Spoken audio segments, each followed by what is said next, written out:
practice on the mat how you want to live your life. So you create this place of, sometimes there's a challenge, and how are you going to respond to it? How are you going to grow and be strong and stand up and be a warrior? How are you going to walk out of here feeling self-love, like feeling like it doesn't matter what anyone else thinks? I'm starting with self-love. I'm starting with not othering myself and hugging all those pieces in, so I can come from a place of like being unapologetic and being fierce.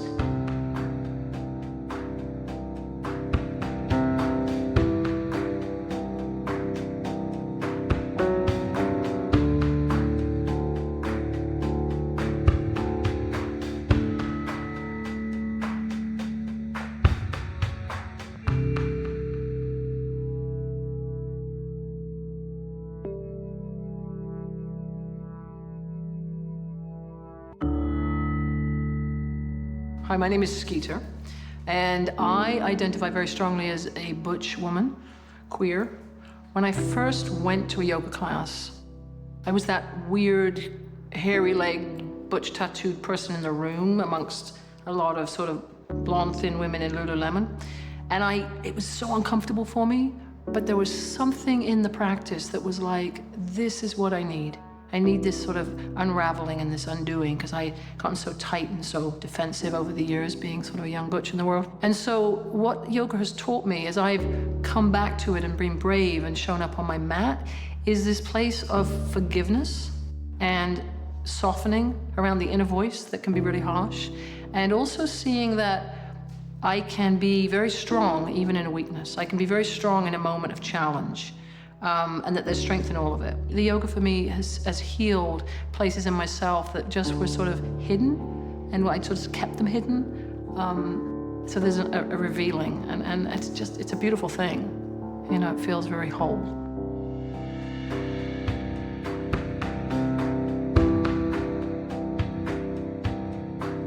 I call myself an accidental yoga teacher because I went to yoga for something for myself. And then I got really into the practice, and I started doing immersions and teacher trainings. Never to be a teacher, because what I saw who the teachers were, I was like, well, that's obviously not for me. I'm not obviously that person, because I didn't see myself reflected anywhere there. And then I was doing a teacher training with Kachiananda, a very well-known sort of local and now in New Mexico teacher. And halfway through the teacher training, she literally looked me up and down and she said, "You're going to teach in my studio." I said, "No, I'm not." She said, "Yes, you are." She said, "You need to teach." And I said, "Well, why?" And she said, "Because the way you look and who you are and how you walk in the world, people need to see that there are other types of teachers. My practice is solid, but I was never an advanced practitioner in that way, and I wasn't as bendy and as twisty as some of the people I would see in my body. You know, I'm a bigger person, and so it's like I would see that there was some kind of way in which I modified my practice, and I'm strong and I'm flexible, but I always thought being a teacher had to be somebody who looked like other people who were teaching and also had this really advanced practice. But what I learned about myself is that I can teach anybody any pose because I can see it in their body and I can see them fully, wholly in their practice. And that level of compassion and seeing, which I think as being a queer person in the world, we cultivate that. You know, we're so othered ourselves a lot of the time that when we do some healing, we can kind of like include others in that and say, I see you, and I see that body and that person doing this practice. Language is so powerful. And as myself as a teacher, when I get up in front of a class, I really work hard at watching my language. I mean, I think authentically, I speak in a way that I hope is inclusive, but any one of us can say something, a word, a sentence, and it just, you know, just takes everything. And so many classes I've been in where, you know, ladies, and I'm like, well, that doesn't include me, you know. Or the other day I was in a class and somebody was saying, you know, and then lift and just let your breasts kind of what? I was like, oh God, that's just, you know, so language is important.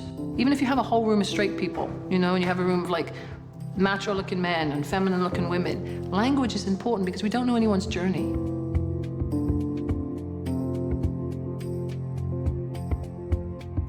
And I think there's so much for people of color, queer people, trans people. I just think it's so hard sometimes to just keep walking through the world, and it's so battering.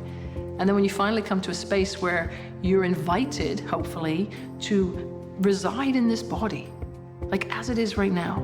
Like live in this body, breathe in this body, and like really understand what your body needs. I mean, it's revolutionary.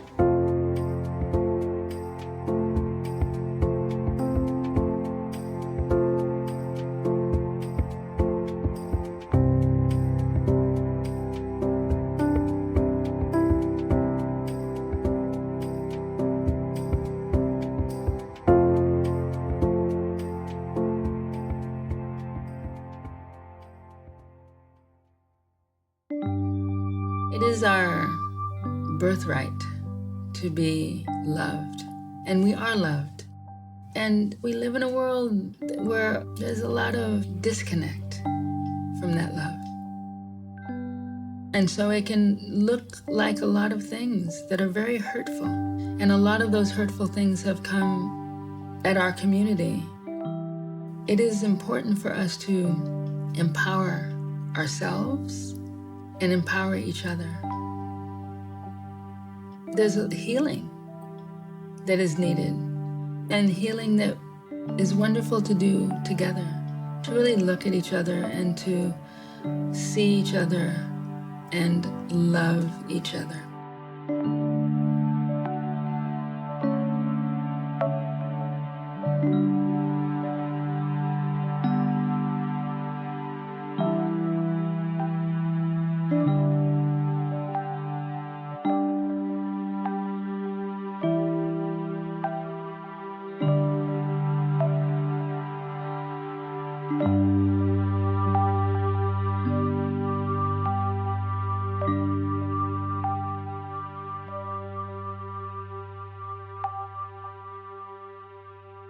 I identify as a queer woman, lesbian, gay, butch. Yoga is it is asana practice, and it is meditation. It's japa. It's chanting. It's pranayama. It's all these practices, and really the main focus of all these practices is the union, to yoke, to connect what is deep within to our external, to this being, to this flesh, to the bone, to the way that we've come to the planet in terms of our vessel. Sometimes we can stay in, this is comfortable, I know this, I can do this, but the moment you get to that edge and you're like really just about to step into your even greater yet to be, it's uncomfortable. I remember when I really decided to take the seat of the teacher. I didn't feel worthy. I didn't feel like I knew enough. I didn't feel like I know all those, all the voices of unworthiness, and that's ego. It may seem like something else, but really, when we're talking about ourselves in ways that are not kind or that we're not enough somehow, that's the ego too. It's the other side, but that's ego. I remember when I let that go, when I was so uncomfortable, and I was just like, this is where I am meant to be, and I am enough, and I'm clear. This is my work. Once I did it, once I stepped off, even though I couldn't see once I stepped off into just like, I'm going. Bliss. That's always a place for me, because I'm ever growing. And I'm always reaching that edge. I have times where I'm, okay, I'm just kind of like hover here for a minute. But my life is about transformation, period.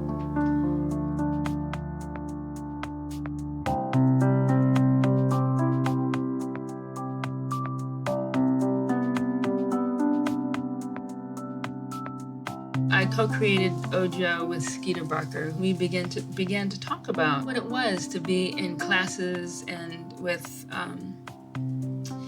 folks who really, didn't get us on some level, and to walk in as a butch woman, or to even walk in as a Black woman into a class or into a teacher training where there were mostly white women and mostly straight. What it gave us a kind of a peek into was how that must feel to kind of feel on the outside in a place where you're talking about, and your teacher is mostly talking about, that we are one. But to not to really feel like that's, that you're included in that. And so we decided to create a queer women's retreat. The very first thing we do is we check in. And we check in because what we always want is we want folks to really be in the room. And sometimes you have to just say what is on your mind or on your heart to arrive, so you're not, kind of spiraling or spinning somewhere else. And those check-ins, I am telling you, were just amazing. And one of the questions we would pose is why? Why would you come to a queer women's retreat? What is the attraction? And so we got just such powerful affirmation around this being important.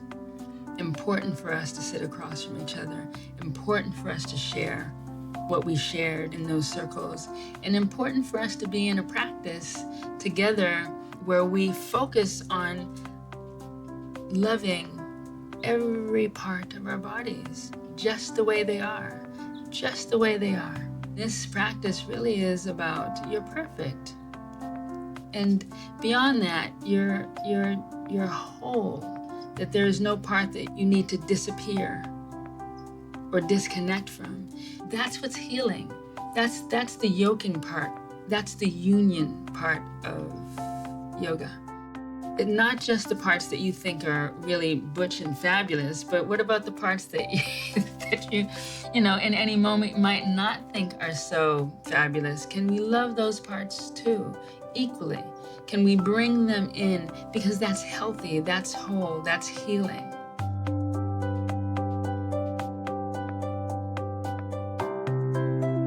I feel like the biggest journey for us is an inner journey, is to really know who we are, and that we are absolutely divine right now.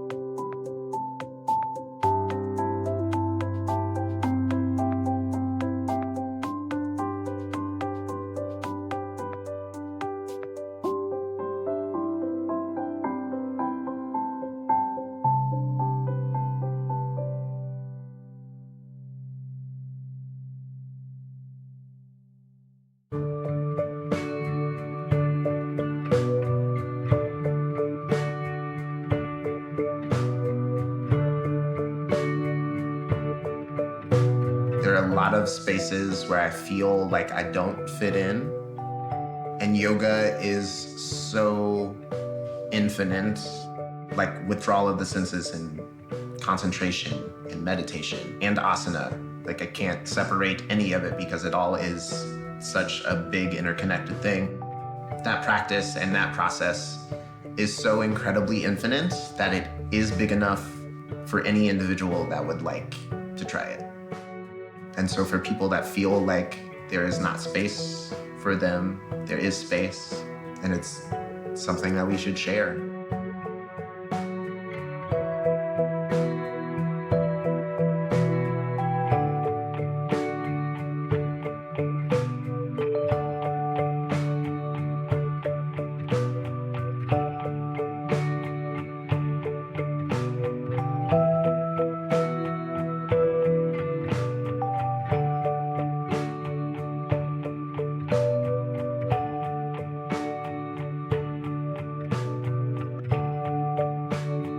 I identify as a Black man, queer Black man, yes. When I was leaving the Midwest and traveling west, I was told you have to go visit Ashta Yoga. I was traveling with like 3 friends. I was living in a hostel with one of those friends, and we had run out of money. Like, we didn't have money for the next day in a hostel. So it was like, we have to go like stay with a friend. We have to figure something out. And I went into Ashta Yoga with my bags. I was 2 days into a teacher training at Ashta Yoga. I was taking a second teacher training, and explained the situation. We don't have money, and I don't have a place to be here. You know, I'm gonna crash on a couch. And they were like, well, let's show you something. And 2 gay owners of the studio like take me around the corner. They walk me up stairs in the back of the place, and there's a little like loft area, and they're like, this is yours. So the 2 queer owners of Ashta Yoga like totally not only taught me yoga, but like created a home for me in the Bay Area, like my first home.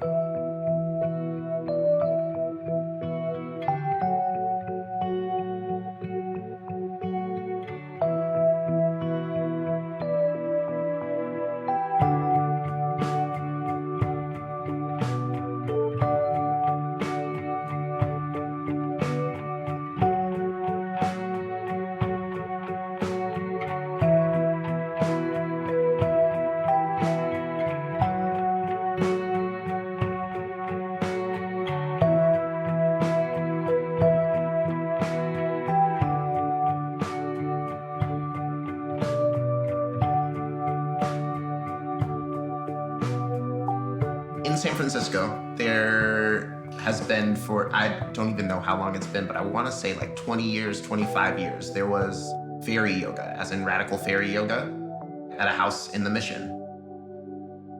That house has been sold, so fairy yoga is not happening anymore.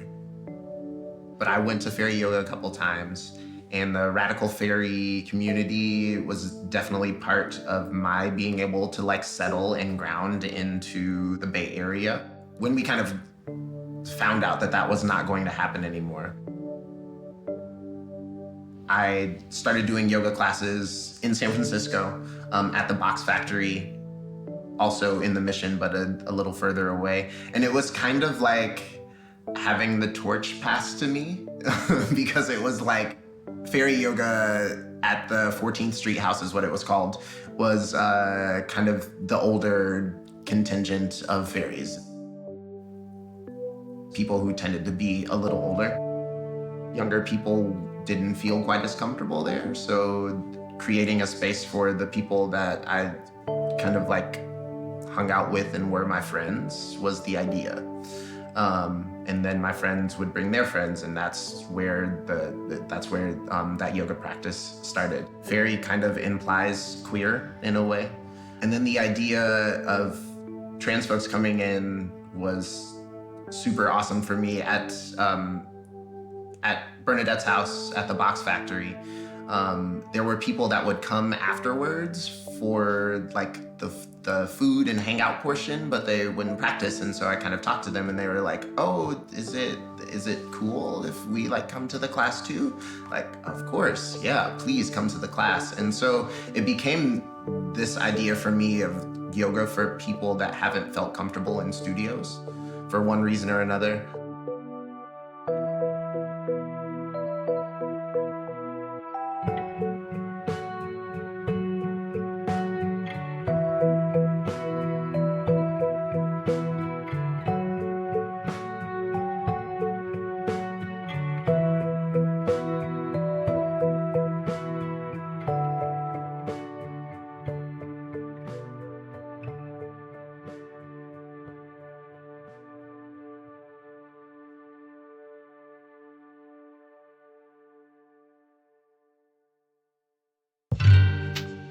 It's a bit of a tragedy in yoga that there aren't a lot of diverse voices. The predominant voice is a cisgender white voice in yoga, which is, to me, as a brown person, just like bizarre considering how yoga came from India and from a school of Eastern thought that in America, you look at any sort of major yoga publication, just in the imaging that they use, it's very white and a very specific kind of body as well. There's not a lot of representation in regards to body shape and size, gender and ethnicity, all sorts of things, unfortunately.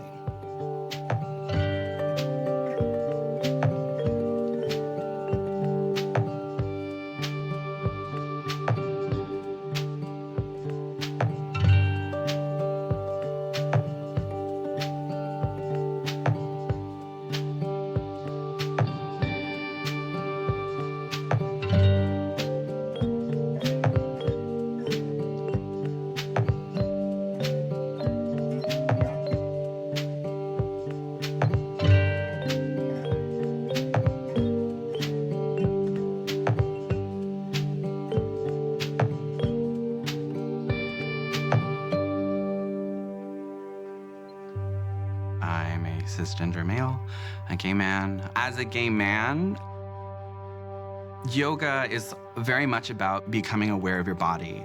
And I think as gay men or as queer people, we're often shamed because of what we do with our bodies. And so to be more aware of your body, to allow it to occupy space, that has been a great feeling. My identity is complicated in that my great-grandparents were born in India, my grandparents were born in Sri Lanka, my parents were born in Sri Lanka, and I was born here. The idea of appropriation, I feel like there's a lot of it that happens in yoga, and there's a lot of things that make me sort of angry and to me almost feel like microaggressions. Like, I don't understand why people feel the need to get Hindu gods tattooed on them, or like, I'm just gonna get an Om tattooed here. Some of it, I think, comes from a place of ignorance. Some of it comes, I think, from a place of willful ignorance. Like, they feel like they understand what's going on there. But to me, as someone who was born in Hindus, like, no one I know does that. Like, no brown-skinned person have I ever seen walking around with a Ganesha tattooed on them. When people tattoo themselves, there's usually some sort of reason. But I kind of find it offensive.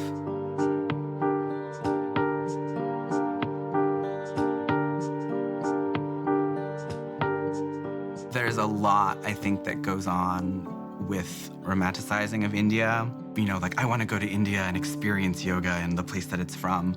And I think you have to understand that yoga is very different in India. The history and trajectory of yoga is varied. Like, the practice 2,000 years ago and the practice now are very different. What we do in America is very much rooted, I think, in yoga as exercise. There is a desecularization of yoga, which comes from a very religious-rooted place. My experience in my teacher training as well, that they don't acknowledge that these are Hindu texts, that yoga comes from a Hindu tradition.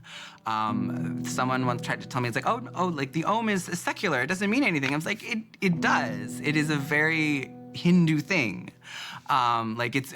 To sort of paint Hinduism as this broadly universal religion that doesn't have a specific origin or a specific history. That being said, people practice Hinduism in different ways, in the same way that people practice Christianity and Judaism and Islam in different ways.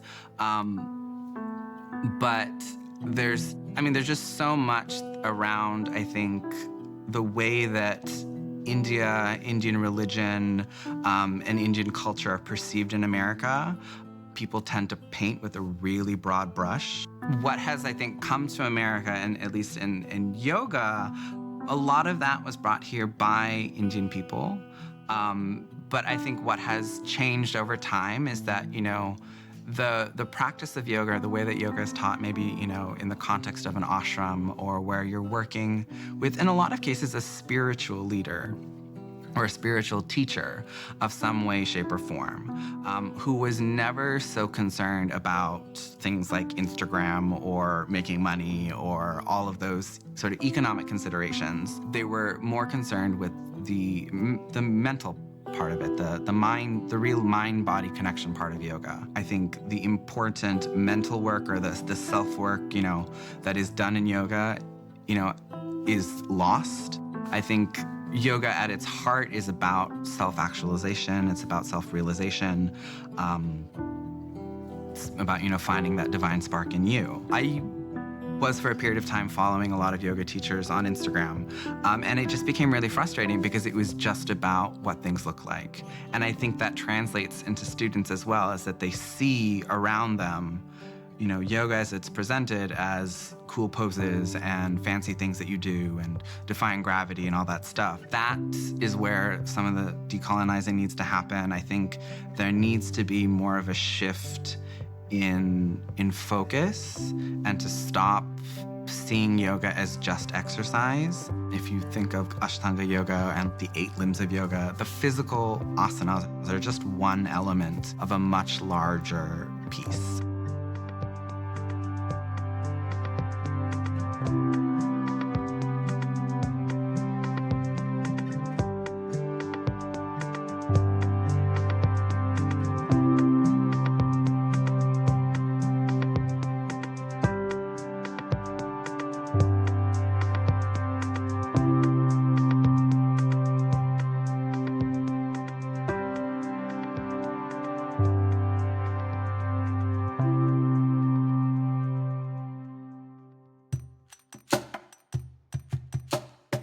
To say yoga is to reference a very big system of healing. I think what is really valuable is to sit inside of the question of practicing something that is from a culture that was colonized for a very long time. And the fact that I have never heard a yoga teacher in any of my trainings refer to colonization, the colonization of India, and what that might have meant to the practice of yoga and how that might have impacted the yoga that we claim came over and was brought to the West, and why. I've never heard within the white yoga community those kind of questions. For me, is like, if we're gonna talk about queering yoga, then for me, and I'm not saying this for every queer person, but for me to queer something is hopefully to also decolonize it or to understand the impact of colonization on the thing we're talking about. And my participation in that, my way of being with that, what does that mean for me when I'm in these spaces that are, again, mostly white, mostly able-bodied, mostly cis, mostly straight, mostly middle to upper class? What does that mean that folks that look like the people that colonized the place that gave us these traditions, that these traditions are coming from, that it comes here and is seemingly recolonized again, or we are recreating spaces that only hold space for one kind of person?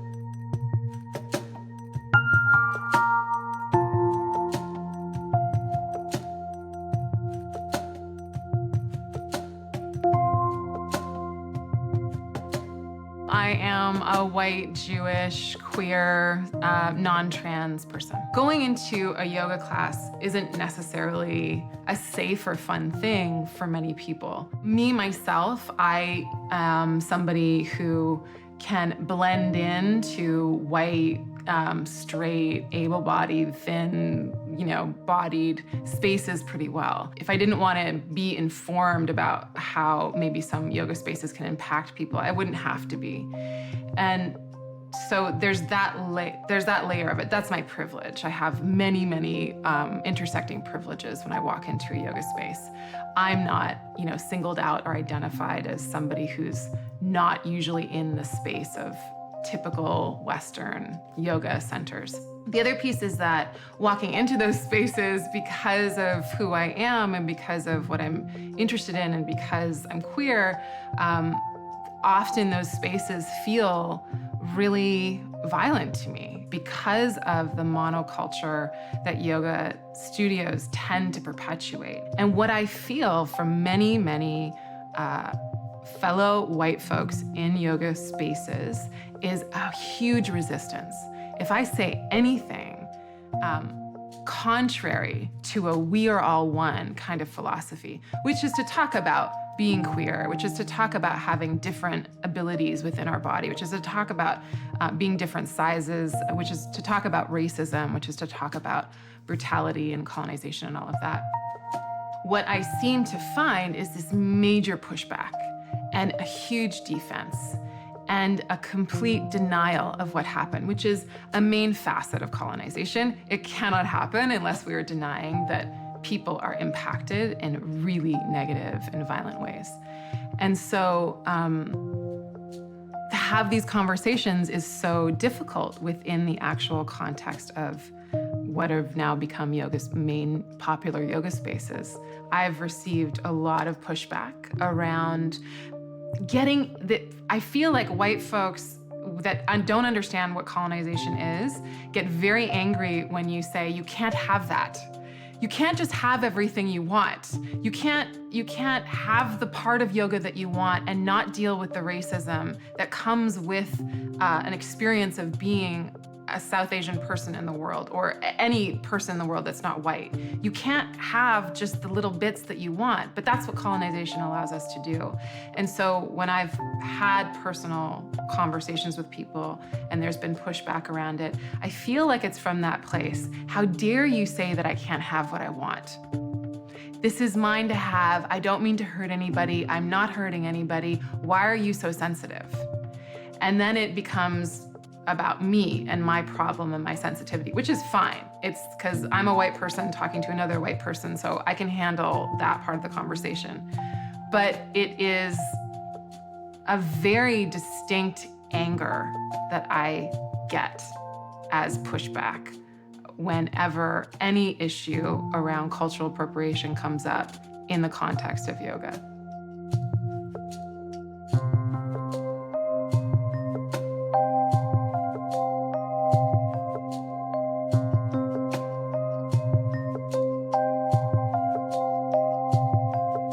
As anybody who's trying to see the world as it is and see injustice and be in that and know that we are living in it and then learning how we're perpetuating it and being in all of those places of discomfort and coming to awareness that we have to be able to hold ourselves. We're in a broken system. We're all living in it. We're all trying to find our way. We're all trying to do hopefully some part of the work. What is our relationship to all of it? And do we think about it? Do we meditate on that? Is that a part of our practice? And if not, why?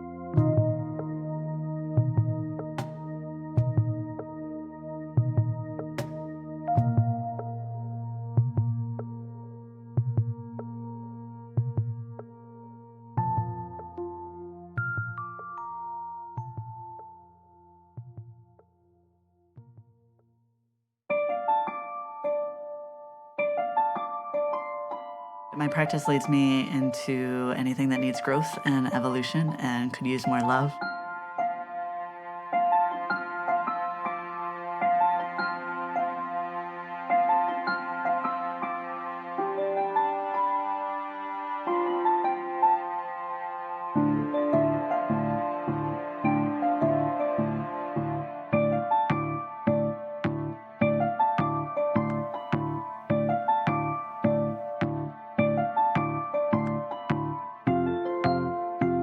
Queer, trans, genderqueer, white, working class, survivor of trauma. My name is Jacoby Ballard. I came to the practice queer identified and lesbian identified. I took a 200-hour teacher training in this beautiful ashram in Atlanta called Kashi that has a very strong LGB presence. In that context, our teacher was always speaking to queer issues and justice. 2 or 3 months after I finished the teacher training that I came out as trans. And it felt safe enough to do that because she created the container for that process for me. And that's been part of my own inspiration in becoming a teacher, to pass on that blessing.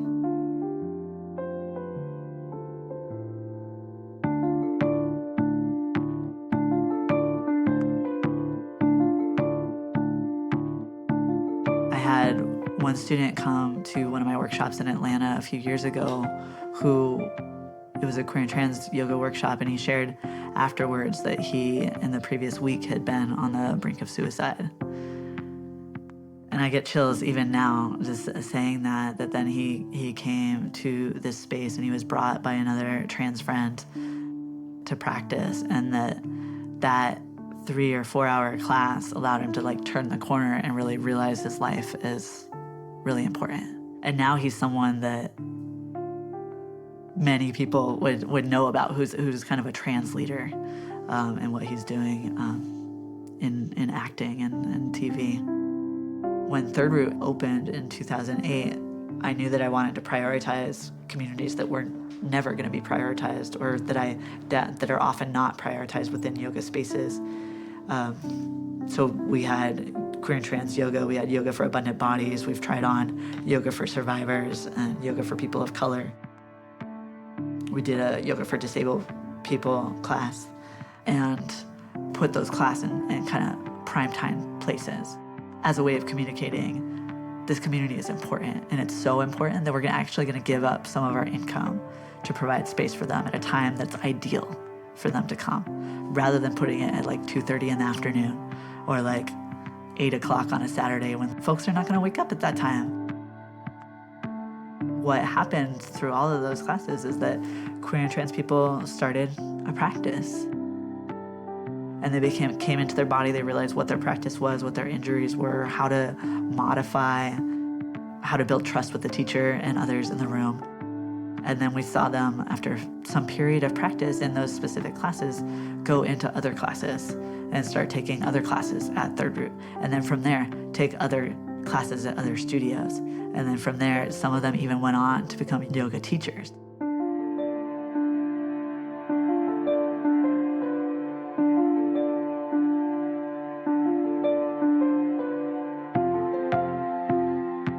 Yoga is a 6,000-year-old tradition evolving out of the Vedas and the Upanishads and other indigenous traditions in India.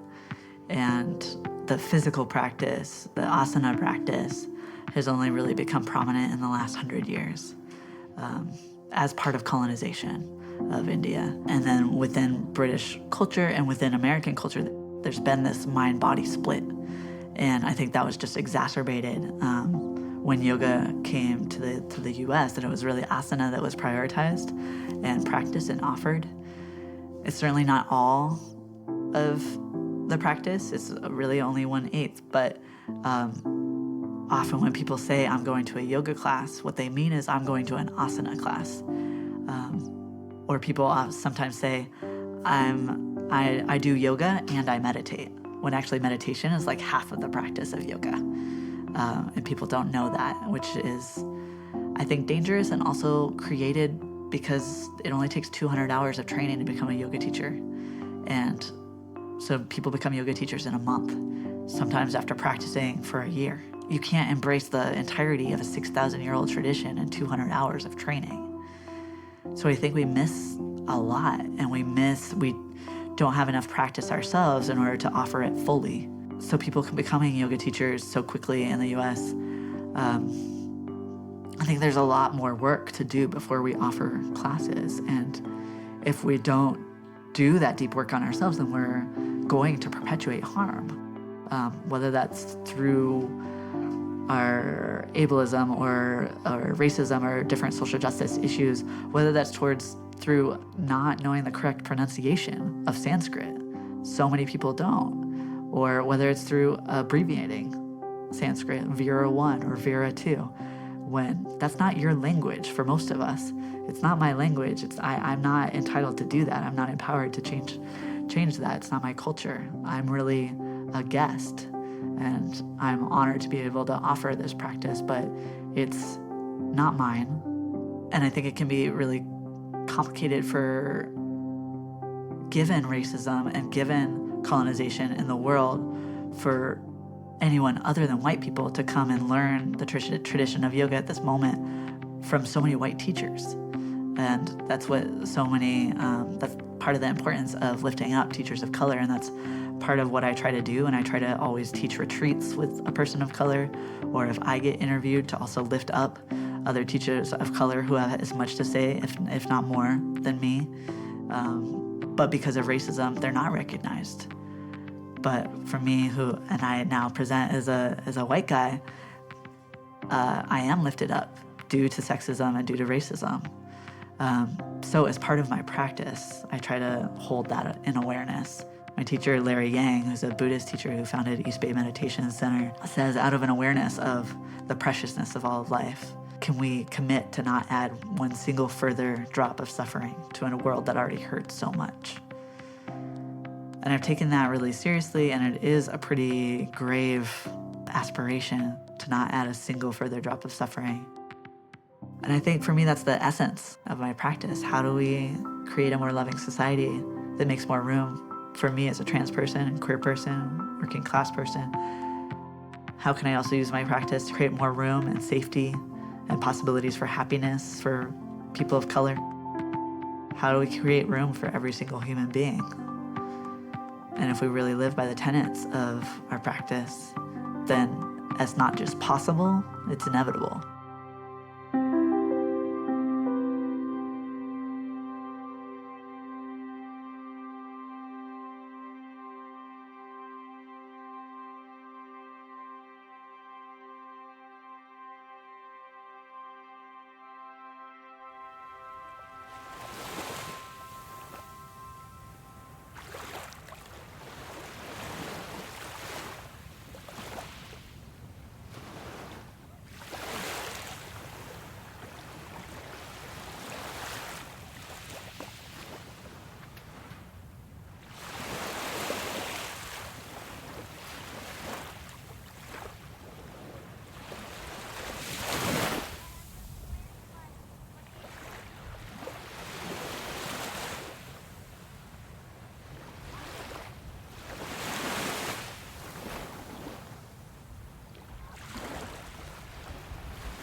Despair never lasts, always returns to joy, and joy never lasts, returns as fear, and fear is fleeting.